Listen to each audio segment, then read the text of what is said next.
அடியேன் ஸ்ரீமதே ராமானுஜாய நமக. ஸ்ரீமத் வரவரமுனையே நமக. ஸ்ரீ கோவல் கந்தாடை அண்ணன் சுவாமிகள் திருவடிகளுக்கு சரணம்.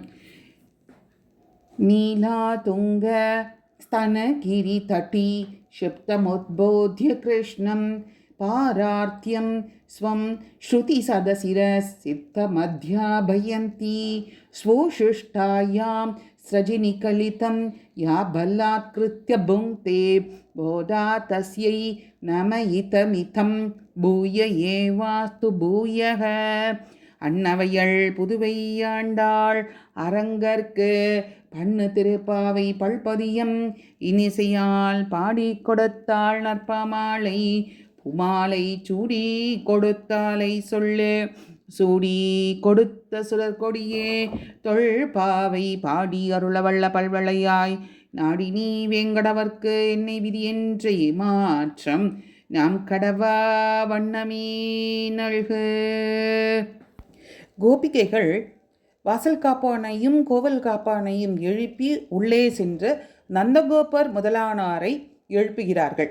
நம்பி மூத்த பிரானை முன்னிட்டு கொண்டு எழுப்பியும் கிருஷ்ணன் எழுந்திருக்கவில்லை. அதை கண்டு இவர்கள் பிரதான புருஷகார போதியான நட்பின்னியை நாம் எழுப்ப வேண்டும், அவள் முன்னிடாமலேயே நம்ம எழுப்பினதுனால பேசாமல் இருக்கிறானோ என்று சந்தேகம் ஏற்பட நட்பின்னை பிராட்டியை அவளுடைய அந்த சௌகுமாரியத்தை எடுத்து சொல்லி நட்பினியை எழுப்புகிறார்கள். அதன் பிறகு என்ன செய்கிறார்கள்? நட்பினை இவர்களுக்காக கதவை திறப்பதற்காக வருகிறாளாம். அப்போ கண்ணன் எம்பெருமான் என்ன செய்கிறானாம்? நாம் தான் முன்னிட்டு அவர்களை எழுப்ப வேண்டும், அவர்களுக்கு நாம் தான் உதவ வேண்டும் என்று கண்ணன் போட்டி போட்டு கொண்டு அவளை தடுத்து விடுகிறானாம். இப்படி இருவருக்குள்ளே யார் முதலில் வருவது என்று ஒரு போட்டி நடைபெற்றதாம். அதனால் இருவர்களும் எழுந்திருந்து வரவில்லை. இதை கண்டு இந்த பாசுரத்திலே கோபிகைகள் எவ்வாறு எழுப்புகிறார்கள் என்பதை நாம் பார்க்கலாமா? 20வது நாள் இன்றைய தினம் இந்த பாசுரம். இன்றைய நாள் பாசுரம்: 33 அமரர்க்கு முன் சென்று கப்பம் தவிர்க்கும் களியே துயிலழாய் செப்பமுடையாய் திரளுடையாய் செற்றார்க்கு வெப்பம் கொடுக்கும் விமலா துயிலழாய் செப்பண்ணமின் முளை செவ்வாய் சிறுமருங்கொள் நட்பின்னை நங்காய் திருவே துயிலழாய் ஊக்கமும் தட்டொழியும் தந்து உண்மனாலனை இப்போதே எம்மை நீராட்டேலோர் எம்பாவாய். 33 தேவர்களுக்கு முன் சென்று, அதாவது இடர் வருவதற்கு முன்னமே எழுந்தருளி அவர்களுடைய நடுக்கத்தை, கப்பம் என்றால் நடுக்கம், நடுக்கத்தை தவிர்க்கும் போக்கி அருளவல்ல பலத்தை உடைய கண்ணபிரானே படுக்கை நின்று எழுந்திராய் செப்பம் உடையாய் ஆஸ்ரிதர்களை ரட்சிக்கும் விஷயத்திலே நேர்மை உடையவனே திரள் உடையாய் விரோதிகளை அழியச் செய்ய வல்லக்கூடிய ஒரு பலத்தை உடையவனே எதிரிகளுக்கு துக்கத்தை, வெப்பம் என்றால் துக்கம், துக்கத்தை கொடுக்கும்படியான விமலா பரிசுத்தனே துயிலழாய் செப்பு அன்ன பொற்கலசம் போன்ற மிருதுவான முளைகளையும் சிவந்த வாயையும் நுண்ணிய இடையையும் உடைய நட்பினை பிராட்டியே பெரிய பிராட்டியை ஒத்தவளே திருவே என்றால் மகாலட்சுமி, மகாலட்சுமியை ஒத்தவளே துயிலழாய் உக்கமும் என்றால் ஆளவட்டம், விசிறி, நோன்புக்கு உபகரணமான ஆளவட்டத்தையும் தட்டொழியும் கண்ணாடியும் தந்து கொடுத்து உன்மனாலனை உனக்கு நாதனான கண்ணனெம்பெருமானை எம்மை இப்போதே நீராட்டு, இந்த கணத்திலேயே எங்களையும் நீராட்ட கடைவாய் என்பது மேலார்ந்த அர்த்தம். தத்துவமன்று தகவன்று என்று நட்பினை பிராட்டியை கோபித்துக் கொள்கிறார்கள் கீழ்பாட்டிலே. இது உன் ஸ்வரூபமா, இதன் ஸ்வபாவமா என்று நட்பினை பிராட்டியிடம் கேட்கிறார்கள். அவனை எழுந்திருக்க விடாமல் ஒரு நிமிஷம் கூட அவனை பிரிவாற்ற கிள்ளாமாயால் நீ அவனை எழுப்பிவிட மாட்டேன் என்கிறாயா? எங்களுக்கு அனுக்கிரகம் செய்ய நீ அனுப்ப வேண்டாமா? இது உன் ஸ்வரூபமா? இல்லையே என்று அவளை பேசியதால், நட்பினை பிராட்டியை குறித்து சொன்னதால் ஒருவேளை அவள் கோபித்து கொண்டிருக்கலாமோ, தக்க சமயம் வந்தவுடன் எம்பெருமானிடம் விண்ணப்பிக்கலாம் என்று நினைத்து அவள் பேசாமல் இருந்திருக்கலாமோ என்றெல்லாம் இவர்களுக்கு சந்தேகம் ஏற்பட கோபிகைகள் என்ன செய்கிறார்கள்? முதலே முதலிலே எம்பெருமானை பிரார்த்திக்கிறார்கள். எம்பெருமானை பற்றி பிரார்த்தத்தை விட்டு அதன் பிறகு நட்பினை இப்போ இருவரையும் சேர்ந்தே இந்த பாசுரத்தில் அவர்கள் எழுப்புகிறார்கள். 33 அமரருக்கு, அமரர்னா தேவர்கள். 33 யாரு? துவாதச ஆதித்யர்கள், அதாவது 12 ஆதித்யர்கள், ஏகாதச ருத்ரர்கள் 11 ருத்ரர்கள், அஷ்ட வசுக்கள் 8 வசுக்கள், அஸ்வினிகள் 20, மொத்தம் 33 தேவர்களை கூறுவது 30 முக்கோடி தேவதைகளுக்கு இங்கே உபலட்சணமாக காட்டப்படுகிறது. இந்த 33 தேவர்களுக்காக எம்பெருமான் என்ன பண்ணுறான்? அவன் முன்னே சென்று காப்பாற்றுகிறானாம். இரண்யாட்சனை அழிப்பதாக இருக்கட்டும், இரண்ய கசிபாவாக இருக்கட்டும், எல்லாத்துக்கும் தேவர்கள் அவனிடத்துல முறையிட்டு எங்களை காப்பாற்ற வேண்டும், எங்களுக்கு இந்த சொர்க்கம் வேண்டும், எங்களுக்கு அமுது வேண்டும் என்று கேட்பதனாலே அவர்கள் சொல்வதற்காக அவர்களுக்கு முன்னமே போய் எம்பெருமான் அவர்களுக்காக உதவி புரிந்து கொண்டிருக்கக்கூடிய தன்மை. அப்படி சொல்லும்போது அவர்களுக்காக நீ என்ன பண்ணணும்? முன்னாடியே போய் நீ பண்ணுற. அவர்கள் தன்னுடைய உடை உணவுக்காக அவர்கள் கெஞ்சும் போது அவர்களுக்காக நீ உதவி செய்கிறாய். எங்கே மேலேருந்து கீழே இறங்கி விபவ அவதாரம் எடுக்கிறாய். அந்த இந்திரனுக்கு ராஜ்யம் வேண்டும் என்பதற்காக வாமனனாக அவதாரம் எடுக்கிறாய். அதுபோல பூமி பாரம் தாங்க முடியவில்லை என்று பூமி பிராட்டிக்காக துவாபரா யுகத்தில் கிருஷ்ணனாக அவதாரம் எடுத்தாய். இப்படியெல்லாம் நீ அவதாரம் எடுத்து அவர்களை ரட்சித்து கொண்டிருக்கக்கூடியவனே, அப்படி நீ எங்களை எழுந்திருக்கணும், எங்களையும் நீ கண் பார்க்க வேண்டும் என்றால் நாங்களும் 30 முக்கோடி தேவர்களாக இருக்க வேண்டுமா? அவர்கள் பிரயோஜனக்காரர்கள், தேவைக்காக உன்னிடத்திலே வருகிறார்கள். நாங்கள் அப்படி இல்லவே, அனன்ய பிரயோஜனர்களாகத்தானே இருக்கிறோம். நீ எங்களை ஆதரிக்க கூடாதா? ரட்சித்தவுடன் எதிரம்பு கோக்கும் அவர்களுக்குத்தான் நீ உதவுவாயா? ரட்சிக்காவிடிலும் உன்னை நேசிப்பவருக்கு உதவுவது இல்லையோ?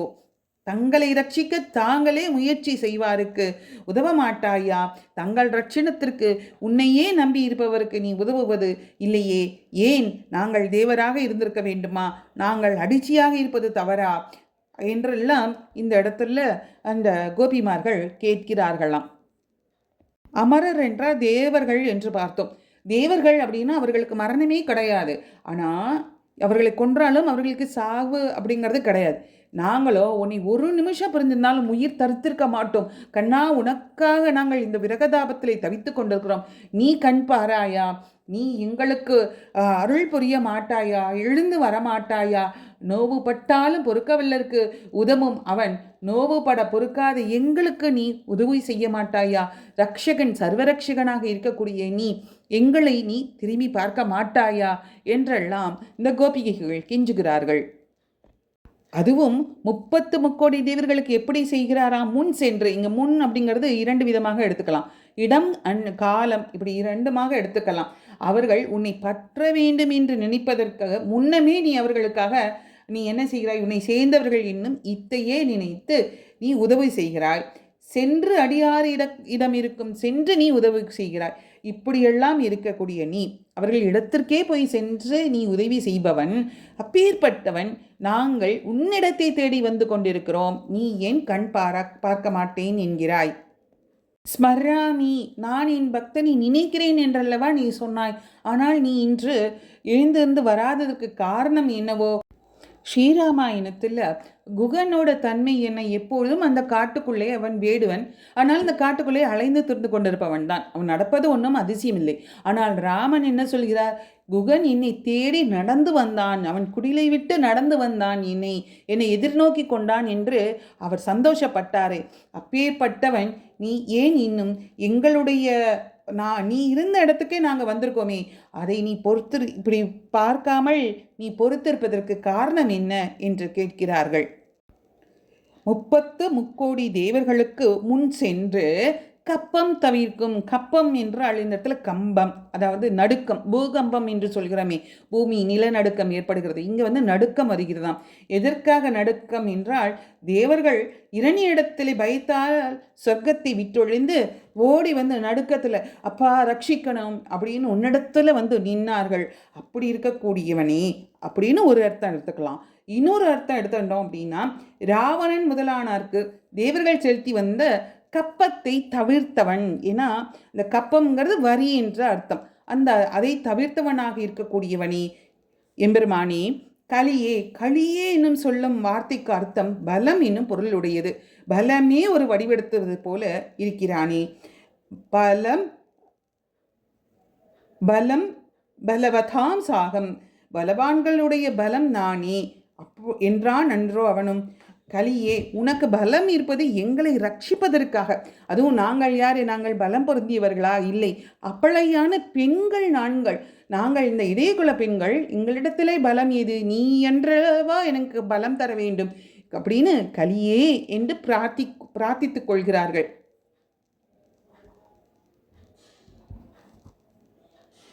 சகல தேவதைகளுக்கும் ரட்சிக்கையாளே, அவர்களுக்கு மேலாக இருக்கக்கூடியவனே, பலம் பொருந்தியவனே, ஏ கலியே, துயிலழாய், நீ எங்களை எழுந்து பார்க்க வேண்டுமே. நீ நோக்கும்படியும் நீ வார்த்தை சொல்லும்படியும் தொடக்கமானவற்றை காண்கையே எங்களுக்கு வேண்டுவது. 30 தேவர்களுக்கும் அவர்களை ஒத்தவர்களுக்குமே உதவுவதுதான் உன் குணமா? நீ அப்படிதான் நீ விரதம் பூண்டிருக்கிறாயா? எங்களையும் அவர்களாக நினைத்து நீ துயிலழ வேண்டும் என்று பிரார்த்திக்கிறார். நமக்கு இங்கே ஒரு சந்தேகம் வரும். இந்த ஆயர்குல பெண்களுக்கு ஆட்சிகளுக்கு எவ்வாறு 30 தேவதைகள் அறிந்திருப்பர்? கண்ணன் திரு அவதாரம் எடுத்தபோது தொட்டில் பேணி உனக்கு பிரம்மன் விடுத்தந்தான் என்று பெரியாழ்வார் சாதிக்கிறார் பாசுரத்தில். அப்போ தேவர்கள் அவனுக்கு கிஞ்சித்காரம் செய்தனர். அந்தி போதிலே அவனை காண இமையவர் எல்லாரும், அதாவது தேவர்கள் எல்லாரும் மலர் கொண்டு மறைந்து நின்றனராம். அதுபோல கோவிந்த பட்டாபிஷேகம் நடந்தபோது அவர்களுக்காக என்ன செய்தான்? பெரிய காரியங்களை எல்லாம் செய்து கொடுத்தான்.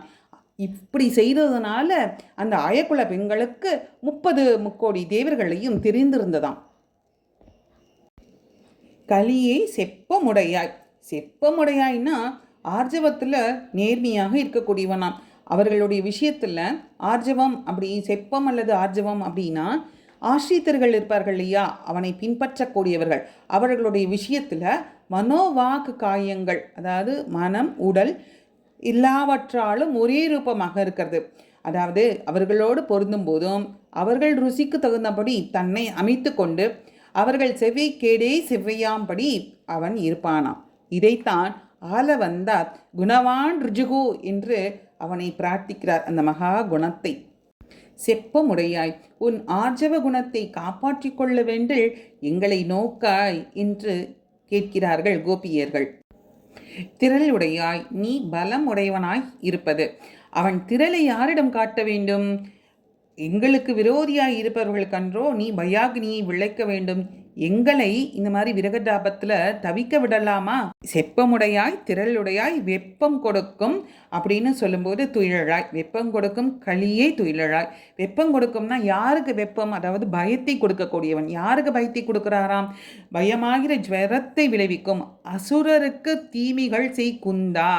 அப்படி இருக்கும்போது நீ இந்த வெப்பத்தை எங்களுக்கு நீ கொடுக்கலாமா? விமலா பரிசுத்தனே துயில் எழாய், எழுந்து நோக்கினால் போதும் என்று கோபிகைகள் பிரார்த்திக்கிறார்கள். இப்படி கூப்பிட்ட போதும் கண்ணபிரான் எழுந்து வரல. மறுபடியும் என்ன செய்கிறார்கள்? நட்பினை பிராட்டியை எழுப்புகிறார்கள். செப்பண்ண மின்முளை நட்பினை நங்காய், செப்பு அண்ண, செப்பிலே பறித்து வைத்திருக்கப்படும் ரத்னம் தானாக வெளியே வருமா? வராது. மென்முளை விரகத்தை சகிக்கத்தக்க முளையாய் இருந்ததால் என்றோ வெளியே வருவது முளை. சிறு மருங்கள் தரை காண ஒண்ணாத மலையிலிருந்து அவன் எப்படி இறங்கி வருவான் என்று இவர்கள் சோகமே உருவாக சொல்கிறார்கள். நட்பின்னை நங்காய், பரிபூர்ணமாக இருக்கக்கூடிய நட்பின்னையே. திருவே துயிலழாய், திருவே கிருஷ்ணாவதாரத்தில் நட்பின்னை பிராட்டிய புருஷகார போதியாக பெரிய பிராட்டி ஸ்தானத்தில் இருக்கக்கூடியவள். அப்படி இருக்கக்கூடிய நீ இவ்வாறு நடந்து கொள்ளலாமா? ஆசிரியர்களுக்கு நீ உடனே அருள் செய்ய வேண்டாமா? திருவே என்று பெரிய பிராட்டியாரை குறிக்கும் சொல்லால் அவளுக்கு அவயவ பூதையான இவளை குறிப்பிடுகிறார்கள்.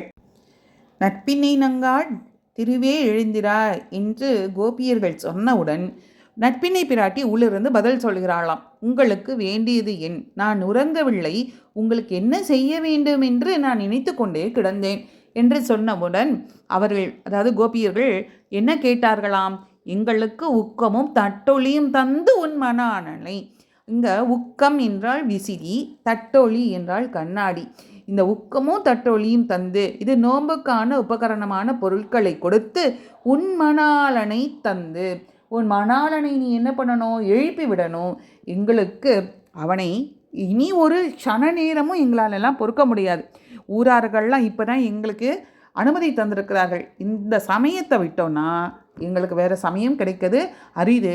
அதனால் எங்களுக்கு அந்த நோம்புக்கான பறை உபகரணங்களை தந்து உன் மணாளனை அனுப்பி வைக்க வேண்டும் என்று இங்கே பிரார்த்திக்கிறார்கள். அவன் பரதந்திரனாக இருக்கும் கண்ணனையும் தந்து உன் மணாளனை எம்மை நீராட்டு. எம்மை அப்படின்னா விரக தாபத்தில் நாங்கள் தவித்து கொண்டிருக்கிறோம். இங்கு வந்து எங்கள் சரீரங்களை நீ பாரு, எப்படி நாங்கள் இந்த விரகத்தோடு நாங்கள் தவித்து கொண்டிருக்கிறோம் என்று சொல்லி உன் மணாளனை எம்மை நீராட்டு. உன் மணாளனை உன் அமுத மொழிகளால் நீராட்டி எங்கள் மேல் அவனுக்குள்ள அந்த கோபதாபத்தை எல்லாம் போக்க அடிக்க வேண்டும் என்று ஆண்டாள் நாச்சியார் கோபிகள் எழுப்புவது போல இந்த பாசுரத்திலே நமக்கு அருளை செய்துள்ளார். இந்த பாசுரத்திற்கான உள்ளுரை பொருள் அது என்ன? அகங்கார மமக்காரம், அதாவது அகப்பற்று புறப்பற்று இவற்றின் நிவர்த்தியை எங்களுக்கு தந்து ஸ்வரூப ஞானத்தை நீ கொடுக்க வேண்டும். அவ்வாறு ஸ்வரூப ஞானத்தை கொடுத்து இறைவனோடு எங்களை சேர்ப்பிக்க வேண்டும் என்று திருவே மகாலட்சுமி தாயே, பெரிய பிராட்டியே என்று இங்கே பிரார்த்திக்கிறார்கள். முன் சென்று என்று 2வது அடியில் சொல்லியிருக்கார் இல்லையா? அதுக்கு என்ன அர்த்தம்னா, அஞ்ஞானம் உண்டாவதற்கு முன்னமே அதை தடுத்து அந்த பயத்தை போக்கடிக்கிறான் எம்பெருமான். இது முதல் 2 அடிகளின் உட்பொருள். அதாவது பாகவத விரோதிகள் விசிறியாகிய ஆளவட்டம் கைங்கரியத்திலே அகப்பற்று புறப்பற்று இந்த 2 மாசுக்களை, அந்த குற்றம் இருக்கு இல்லையா, அதை விளக்கி தள்ளக்கூடியதுக்கு அறிகுறி. தாயாரையும் எம்பெருமானியையும் பற்றி கொண்டு நம்மளுடைய இருளை போக்கி ஸ்வரூப ஞான ஒளி பெற வேண்டும் என்று ஆண்டாள் நாச்சியார் இந்த பாசுரம் மூலமாக நமக்கு அருளி செய்கிறார். அடியே நமஸ்காரம்.